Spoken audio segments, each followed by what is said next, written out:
Using a climb cut when you're pattern routing or flush trimming stuff will pretty much always give you better results, but it can also be incredibly dangerous. Today we're going to discuss maybe a small way, an intermediate way, that you might be able to mitigate some of that danger and get the better results by taking away some blue tape.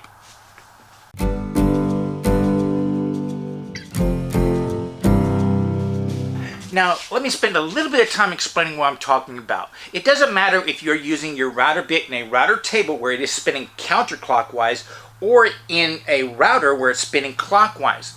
Generally, you have two different kinds of cuts, either a push or a climb. And the climb cut has always been taught to be very, very dangerous, especially to beginning woodworkers. Because in a climb cut, you have your router bits. They're spinning, and then you have your blades, and they're coming in, and they're hitting the top of the board, and you're pushing in that same direction. So it wants to kind of click, and it wants to get traction, a lot like sneakers. They grip into the grass, and then they push you forward. Well, it's very easy for this thing to get so much traction with that 1.5, 2.25, or 3 horsepower motor you have in the router that it's going to get away from these delicate little fingers. And it'll destroy your work, and you could get seriously injured, which is why they preach people don't do the climb cut with handheld routers.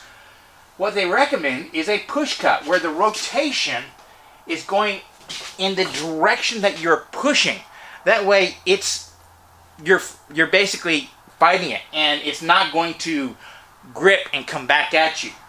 The downside is, it doesn't matter if you are doing this properly, where you're laying fibers down in either direction.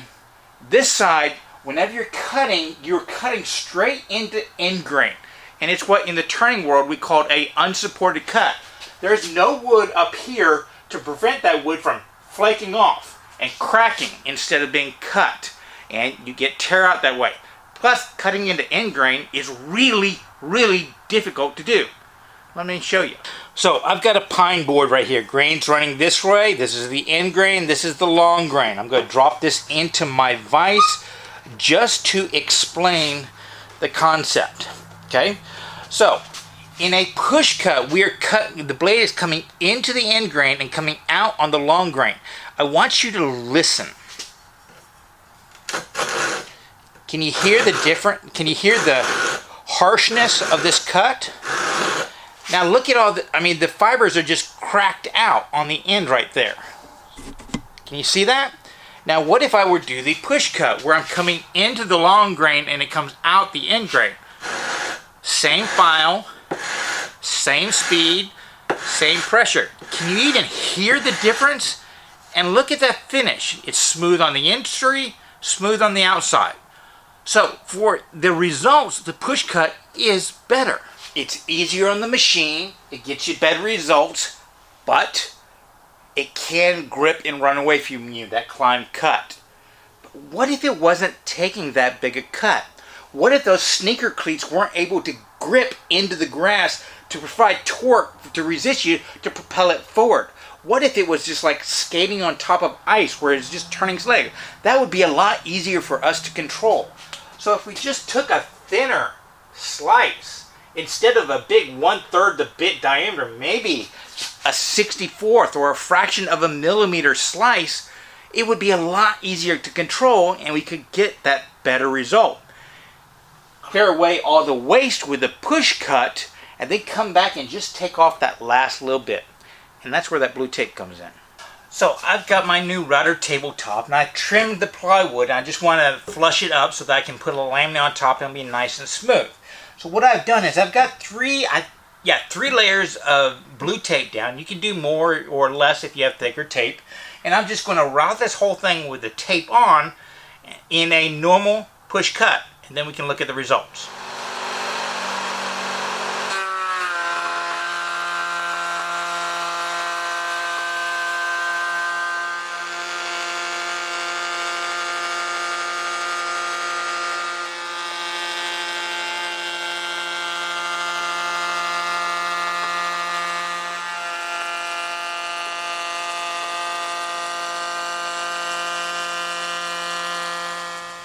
even though this is just construction grade pine, I mean this was a 2x12, and it does machine pretty good, you still see some tear out.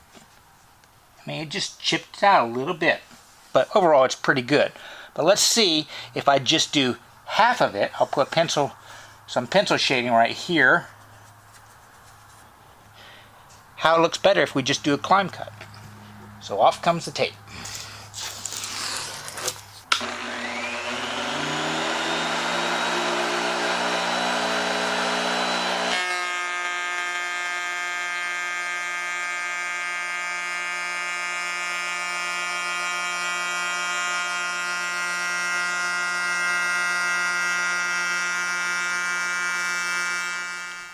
Okay, now coming at a raking end, can you see the transition between the climb cut and the push cut? Yes, the push cut looks smooth, but see the color variations?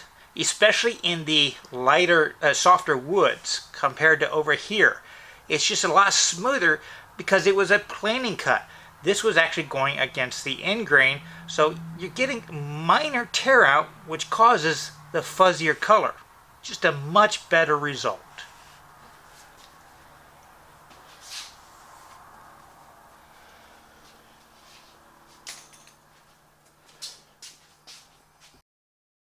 Oh, and for today's bonus, I found a video of Willie Sundquist, and he was kind of a pioneer of hand carving and really basic woodworking back in the 70s and 80s, and I believe this video is from like 1982.